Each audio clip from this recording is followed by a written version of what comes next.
नमस्कार, आप देख रहे हैं हमारी खास पेशकश और मैं हूं निशांत चतुर्वेदी। कहते हैं कि वक्त बदलते देर नहीं लगती।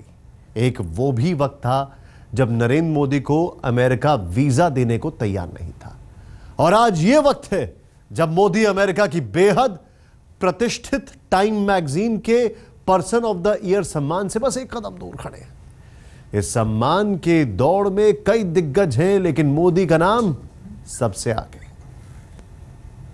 अमेरिका में बसे हुए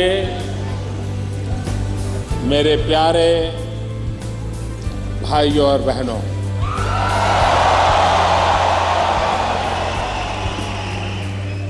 अपने रणनीतिक कौशल से विरोधियों को चमत्कृत कर देने वाले नरेंद्र दामोदर दास मोदी का ये एक और मास्टर स्ट्रोक था। राजनीति के सभी श्रेष्ठ महानुभाव,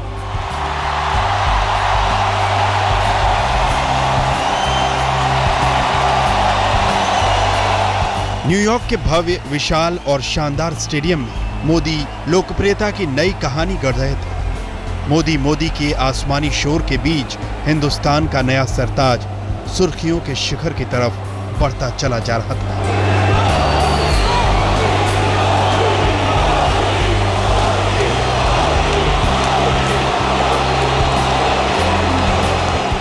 तब विपक्ष ने त्योरियां चढ़ाई थी, सवाल उठाए थे, इसे बीजेपी के एनआरआई शुभचिंतकों का प्रायोजित शो बताकर इसका मजाक तक उड़ाया था। लेकिन मोदी की नजरें कहीं और थी, इरादे कुछ और थे। जैसे जैसे नरेंद्र मोदी आगे बढ़ते गए, विपक्ष सवाल खड़े करता गया। लेकिन ये तो मेकिंग ऑफ मोदी का एक हिस्सा था। ये एक सोची समझी कोशिश थी जिसका मकसद था मोदी को कूटनीतिक मोर्चे पर स्थापित करना, और इसमें बहुत हद तक कामयाबी भी मिली। सबूत है मशहूर टाइम मैगजीन के person of the year contest में उनका सबसे आगे होना। ये कोई ऐसा वैसा मुकाबला नहीं, ये कोई ऐसी वैसी टक्कर नहीं, ये जंग है दुनिया के तमाम नामचीन हस्तियों के बीच। चंद नामों पर गौर करिएगा।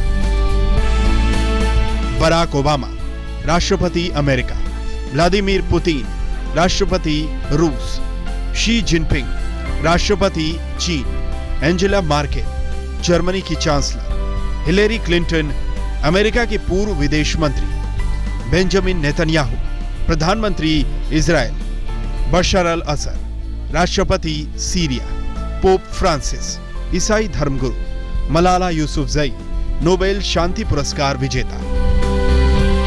फहरिस्त काफी लंबी है, तरह तरह के चेहरे हैं, दमदार नेता हैं तो हॉलीवुड की हसीनाएं भी हैं, धर्मगुरु भी हैं तो मानवाधिकारों के संरक्षक भी। लेकिन ऑनलाइन होने वाली वोटिंग में मोदी सबको मात देते दिख रहे हैं, और बीजेपी फख्र से फूली नहीं समा रही। इस देश के इतिहास में सबसे ज्यादा लोकतंत्र व्यवस्था में 17 करोड़ वोट प्राप्त किया है, तो ऐसे नेतृत्व को जो टाइम मैगजीन बहुत वर्षों के बाद, स्वतंत्रता आंदोलन की नेता महात्मा गांधी के बाद नरेंद्र मोदी जी को अगर स्थान मिला है, तो मुझे लगता है कि ये बहुत ही योग्य है, और मैं मानता हूं कि बहुत सामयिक है, और ये उन्होंने जो देश की जनता की बहुमत है, साथ समर्थन है, उसको पहचाना है। मैन ऑफ एक्शन, मतलब एक ऐसा व्यक्ति जो अपने काम पर भरोसा करता है, सिर्फ डेवलपमेंट पर भरोसा करता है, जिसका विजन सिर्फ देश को दुनिया का सबसे शक्तिशाली देश बनाना, दुनिया में भारत जैसे सोने की चिड़िया होता था उसकी तरफ लेकर जाना, 21वीं सदी भारत की सदी हो, ये दृढ़ ये विश्वास उनका है। और इसीलिए दुनिया में जो तमाम नौजवान लोग हैं जो देश को, हमारे देश को जो 21वीं सदी में भारत की सदी देखना चाहते हैं, वो तमाम लोग हमारे साथ जुड़ रहे हैं, और मोदी जी के प्रशंसक के रूप में वो आ गया। ये एक ऐसा मुकाबला है जो मोदी के विरोधियों को लाजवाब कर देगा। ये एक ऐसा सम्मान है जो सवालों से परे होगा। ये एक ऐसी उपलब्धि होगी जो मोदी की शख्सियत में 4 चांद लगा देगी। मोदी की तरकश में विपक्ष की बोलती बंद करने का एक और धारदार हथियार शुमार हो जाएगा। इसीलिए बीजेपी ब्रिगेड बेहद बेसब्री से अंतिम नतीजे का इंतजार कर रही है। मोदी जी के कारण प्रधानमंत्री के रूप में भारत की शान बढ़ी है, भारतीयों की भी शान बढ़ी है। और इतना जो है उनके पक्ष में माहौल बना है, तो मोदी जी ने जिस तरह से भारत में जनता के विश्वास के बाद काम किया है, दोनों का असर है। बाकी हम अंतिम निर्णय की प्रतीक्षा करेंगे। आखिर ऐसा 6 महीने में क्या चमत्कार हो गया कि दुनिया मोदी के जलवे को यूं सलाम ठोक रही है? इस सवाल का जवाब भी तलाशेंगे, लेकिन पहले आपको यह बता दें कि मोदी के लिए मुकाबला आसान नहीं। जरा टॉप 5 का हाल देखिए। नरेंद्र मोदी 10.8%, फर्गुसन 10.2%, यानी कांटे की जंग है। Joshua war, Malala Yousafzai, Ebola के डॉक्टर। ऊंट किसी भी करवट बैठ सकता है, लेकिन मोदी के मुरीदों को बस मोदी के नंबर 1 होने का ही इंतजार है। दिल्ली से सिद्धार्थ के साथ बालकृष्ण, आज तक। क्या मोदी टाइम मैगजीन के पर्सन ऑफ द ईयर हो पाएंगे? इस सवाल का सटीक जवाब तो 10 दिसंबर को आ पाएगा, जब कॉन्टेस्ट का नतीजा निकलेगा। लेकिन मोदी जिस तेजी के साथ विश्व बिरादरी में पैठ बना रहे हैं, वो यकीनन लाजवाब है। अगर ऐसा नहीं होता तो जिस मैगजीन ने, बल्कि टाइम मैगजीन ने मोदी के सेक्युलर होने पर सवाल खड़ा किया था, उसी के लेखों में मोदी की उपलब्धियां आगे बढ़ने के बाद बदलाव आ गया।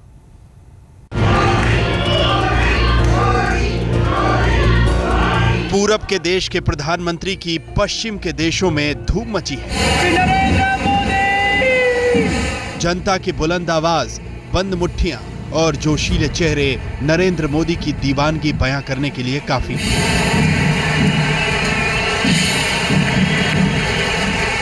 ये उस देश के प्रधानमंत्री का विदेशों में स्वागत है जिसके मुखिया की विदेश यात्राएं इससे पहले विदेशी मीडिया में इतनी सुर्खियों में कभी नहीं रही।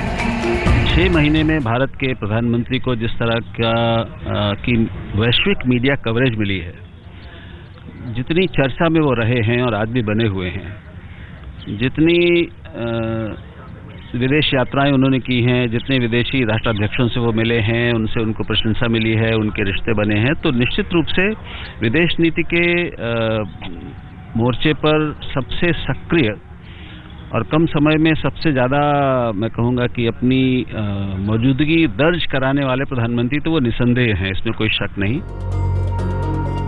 इससे पहले अंतर्राष्ट्रीय मीडिया नरेंद्र मोदी को कम्युनल नेता की छवि के तौर पर पेश करता आया था। टाइम पत्रिका भी मोदी को इसी अंदाज में लेती थी। मार्च 2012 के एक लेख में लिखा गया, भारत के पश्चिमी प्रांत गुजरात के मुख्यमंत्री नरेंद्र मोदी विवादित, महत्वाकांक्षी और चतुर राजनेता दिन भर के उपवास पर हैं। मेक ओवर मूड में आने के बाद इस कदम को आत्मशुद्धिकरण का नाम दिया गया है। मोदी गुजरात की अस्मिता के नाम पर जनता को इकट्ठा होने का संदेश दे रहे हैं, लेकिन आत्मशुद्धिकरण के दौरान भी उन्होंने मुस्लिम टोपी ठुकराकर अपना हिंदूवादी चेहरा दिखा दिया। मोदी समर्थक मानते हैं कि मोदी को गुजरात का मुख्यमंत्री होने के बजाय भारत का प्रधानमंत्री होना चाहिए। जैसे जैसे नरेंद्र मोदी का राजनीतिक आभा मंडल बढ़ता गया, वैसे वैसे विश्व मीडिया के साथ साथ टाइम मैगजीन का रुख भी उनके लिए बदलता गया। लोकसभा चुनाव में उतरने के बाद से नरेंद्र मोदी अंतर्राष्ट्रीय मीडिया की हेडलाइंस बन गए। नरेंद्र मोदी चुनाव जीत कर आए तो विश्व की महाशक्ति अमेरिका का नजरिया उनके लिए बदल गया। पहले उनके लिए अमेरिका के दरवाजे बंद थे, लेकिन चुनाव जीतते ही ओबामा ने बधाई दी। साथ ही टाइम मैगजीन ने भी बदले नजरिए के साथ मोदी पर लेख लिखा। विवादित रिकॉर्ड होने के बावजूद इस नेता को ऐतिहासिक जनादेश मिला है। अब उनके ऊपर देश के भाग्य को जिंदा करने की जिम्मेदारी है और साथ ही दोस्त और दुश्मन देशों के साथ समझौतों को पटरी पर लाने की चुनौती है। मैं नरेंद्र दामोदर दास मोदी। नरेंद्र मोदी ने पद और गोपनीयता की शपथ ली तो अपनी विदेश नीति की झलक दिखा दी। उनके लिए विश्व नहीं, क्षेत्र अहम था। सार्क नेताओं को मोदी ने शपथ समारोह में बुलाया। इसके बाद विदेश नीति के मोर्चे पर ऐसे कई कदम बढ़ाए जिससे अंतर्राष्ट्रीय मीडिया का नजरिया ही उनके लिए बदल गया। उनकी शपथ ग्रहण समारोह से ही ये तय हो गया था कि एक ऐसा व्यक्ति जिसको विदेश नीति का और विदेशी नेताओं से डील करने का कोई अनुभव नहीं था, क्योंकि वो एक केवल मुख्यमंत्री था, उसने विदेश नीति उसके लिए बहुत महत्वपूर्ण होगी। उसमें वो कुछ नया, बड़ा, कल्पनाशील और जिसे हम बोल्ड कहते हैं, साहसी कदम उठाने की हिम्मत रखता है और वो कल्पनाशीलता भी रखता है। तो एक नयापन उनकी अप्रोच में तभी दिखा जब उन्होंने सभी पड़ोसी देशों के राष्ट्राध्यक्षों को बुलाया और वो सब आए भी। तो शुरुआत वहां से हुई और दुनिया को लगा कि ये कुछ अलग तरह का इंसान है, एक अलग तरह का प्रधानमंत्री भारत को मिला है। विदेश नीति के मोर्चे पर नरेंद्र मोदी को टाइम मैगजीन हमेशा अपने पन्नों पर जगह दी। मेडिसन स्क्वायर हो या अल्फोंस एरेना या फिर सार्क सम्मेलन, मोदी जहां भी गए टाइम मैगजीन की खबर बने। सार्क के दौरान नरेंद्र मोदी के भाषण, अल्फोंस एरेना और मेडिसन स्क्वायर के भाषण पर टाइम मैगजीन में लेख छपे। सार्क सम्मेलन में मैगजीन ने लिखा कि भारतीय प्रधानमंत्री ने क्षेत्र में व्यापार बढ़ाने के लिए कदम उठाया है। सार्क में मोदी ने अपने भाषण में व्यापारिक रिश्तों पर जोर दी, साथ ही क्षेत्र को महाशक्ति बनाने के लिए साझा जिम्मेदारियों के निर्वहन पर जोर दिया। मोदी ने पहले अपने हक में देश का नजरिया बदला। ये उनकी नीतियों का ही करिश्मा है कि अंतर्राष्ट्रीय मीडिया में उनकी छवि बदली और टाइम मैगजीन की पर्सन ऑफ द ईयर के खिताब की वो रेस में है। सिद्धार्थ के साथ बालकृष्ण, दिल्ली, आज तक। काफी पुराना इतिहास रहा है टाइम मैगजीन के इस अनोखे कॉन्टेस्ट का। दुनिया भर की चर्चित शख्सियतों में से किसी एक का चुनाव कोई मामूली बात नहीं। एक से बढ़कर एक दिग्गज इस खिताबी जंग को जीतकर सुर्खियां बटोरते रहे हैं और अब शायद नरेंद्र मोदी की बारी है।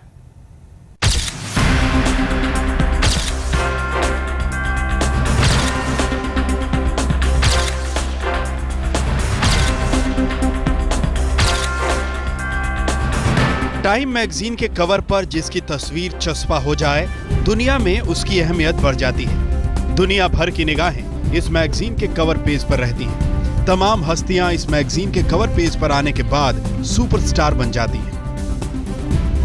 लेकिन इस बार इस टाइम मैगजीन के पर्सन ऑफ द ईयर के वर्चुअल चुनावी मैदान में हैं नरेंद्र मोदी।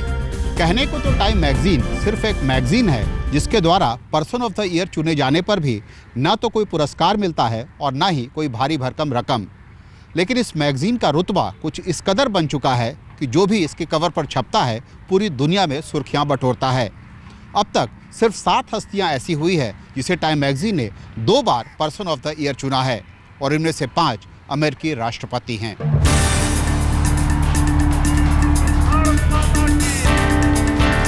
नरेंद्र मोदी भारतीय राजनीति का वो चेहरा है जिसने 1984 के बाद बहुमत की सरकार बनाई, जिसने क्षत्रपों की राजनीति को अदना साबित किया, उन सब के राजनीतिक समीकरण बिगाड़ दिए जो जात की राजनीति करते थे।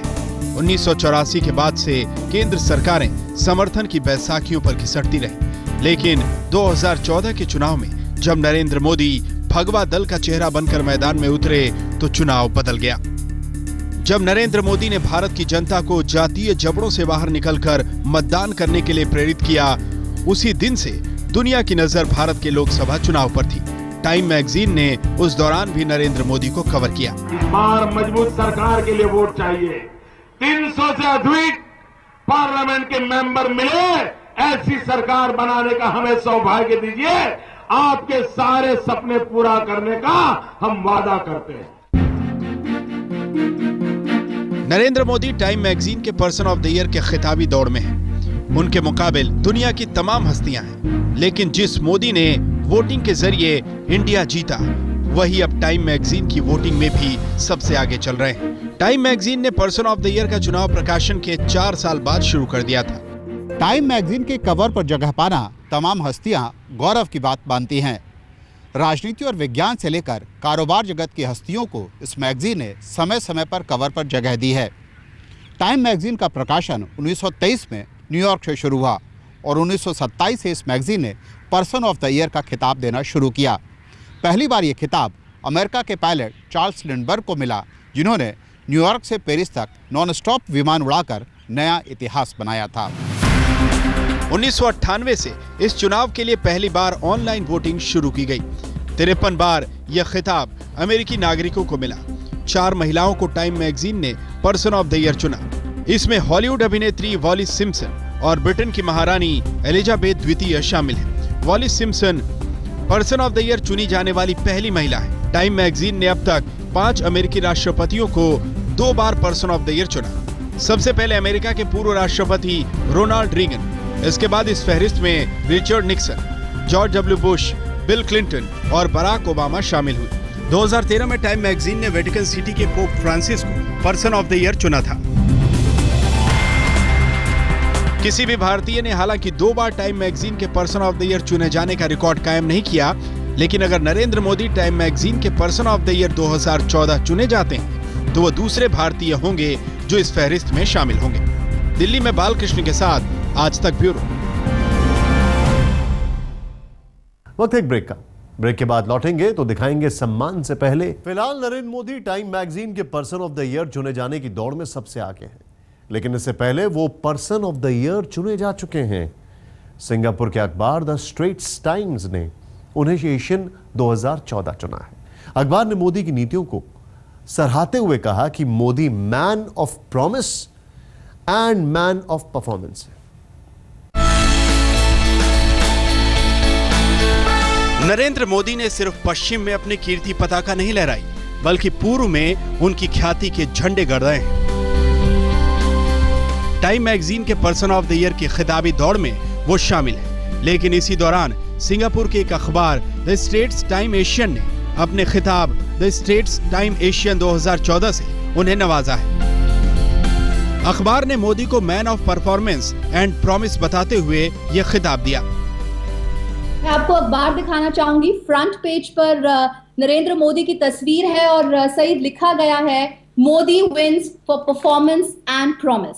और जो उनका अब तक का परफॉर्मेंस रहा है, अखबार का कहना है कि नरेंद्र मोदी ने जो कैंपेन्स शुरू किए हैं, जैसा कि आपने कहा make in India campaign, toilets before temples की जो उन्होंने बात करी, लुक ईस्ट पॉलिसी को उन्होंने एक्ट ईस्ट पॉलिसी की तरह से बात करी, उन्होंने आसियान समिट में जिस तरह से उन्होंने तमाम देशों के साथ अपने रिश्ते बेहतर बनाने की बात करी, और इंटरनेशनल कम्युनिटी में जिस तरह से पिछले 6 महीने में नरेंद्र मोदी ने अपने आप को प्रोजेक्ट किया है। मोदी से पहले इस अखबार ने एशियन ऑफ द ईयर 2013 का खिताब जापानी प्रधानमंत्री शिंजो आबे और चीन के राष्ट्रपति शी जिनपिंग को साझा तौर पर दिया था, लेकिन ये वो दौर है जब जापान और चीन के हालात अच्छे नहीं हैं। चाइना जो इस वक्त नंबर 1 है जिसकी अर्थव्यवस्था एशिया के अंदर, और जापान जो दूसरे नंबर पर है। चाइना की इकोनॉमी बहुत धीमी गति से चल रही है इस वक्त, और जापान जो है वो रिसेशन में है। तो ऐसे में भारत से बहुत सारी उम्मीदें हैं। लेकिन जब से नरेंद्र मोदी ने बतौर प्रधानमंत्री गद्दी संभाली है, देश का सेंसेक्स कुलाचे मार रहा है। अर्थव्यवस्था में सुधार, सेंसेक्स में उछाल और उनकी नीतियों को भी अखबार ने खिताब देने का आधार बनाया है। नरेंद्र मोदी ने पूरब के मीडिया में तो खिताब हासिल कर लिया, अब पश्चिम के मीडिया की खिताबी दौड़ में है। पूनम शर्मा, सिंगापुर, आज तक। वक्त है एक छोटे से ब्रेक का। आप कहीं मत जाइए, देखते रहिए आज तक।